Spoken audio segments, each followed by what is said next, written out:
তৈরি করছি একটা খুব কমন আর সুস্বাদু রান্না, সেটা হলো আলু পেঁপের তরকারি।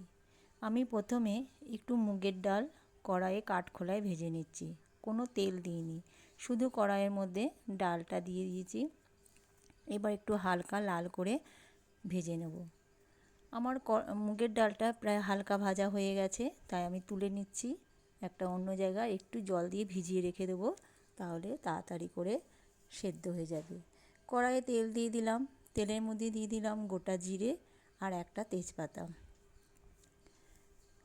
গোটা জিরে আর তেজপাতাটা একটু হালকা বেশ সুন্দর একটা গন্ধ বেরোবে, তখন আমি দিয়ে দেবো পেঁপে আর আলু।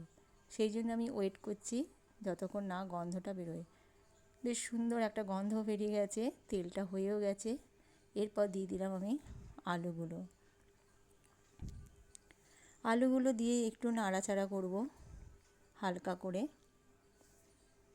এই তরকারিটা ভাত, রুটি, পরোটা সবার সাথেই খাওয়া যায় আর খুব সুন্দর। আর এটা একটা খুব পুষ্টিকর খাবার, যেহেতু পেঁপে আছে আর খুব কম হালকা মশলা দিয়ে তৈরি। পেঁপে আর আলুগুলোকে আমি ভালো করে নেড়ে নেব। পেঁপে আর আলুগুলোকে প্রথমে আলুটা দিয়ে দিয়েছিলাম, এবার পেঁপেটাও দিয়ে দিচ্ছি, দিয়ে এটা একটু সুন্দর করে নেড়ে নেব। এটা সকলেরই, বাচ্চা বড় সকলেরই খেতে পারবে, খুব একটা ভালো জিনিস। পেঁপে আর আলুটা আমি ভালো করে তেলের মধ্যে দিয়ে নেড়ে নিচ্ছি। দিয়ে দিলাম হলুদ, একটু হলুদ আর একটু নুন দেব, দিয়ে নুনও দিয়ে দিলাম, দিয়ে একটু ভালো করে নাড়ব। এই তরকারিটা খেতে খুবই ভালো লাগে, একবার ট্রাই করে দেখতে পারো। এরপর দিয়ে দিলাম জিরে গুঁড়ো। জিরেটাকে আমি একটু জল দিয়ে ভিজিয়ে রেখেছিলাম, একবারে খুব কম পরিমাণে অল্প একটু জিরে গুঁড়ো আর জলটাও দিয়ে দিলাম, বাটিতে যে জলটা ছিল। এরপর আমি মশলাটাকে ভালো করে কষিয়ে নেব, যাতে কাঁচা গন্ধ না বেরোয়।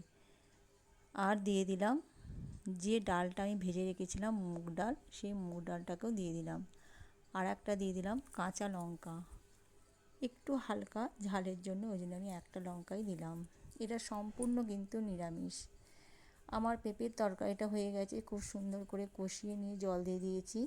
এরপর নামানোর আগে আমি দিয়ে দিলাম একটা মশলা, সেটা হলো জিরে, ধনে, লঙ্কা গুঁড়ো, তার সাথে গোটা গরম মশলা একসাথে আমি ডাস্ট করে নিয়েছি ভেজে নিয়ে। এই মশলাটা দিলে এই তরকারির স্বাদ খুবই সুন্দর হয়। অবশেষে দিয়ে দিলাম ঘি। আমার তরকারি রেডি।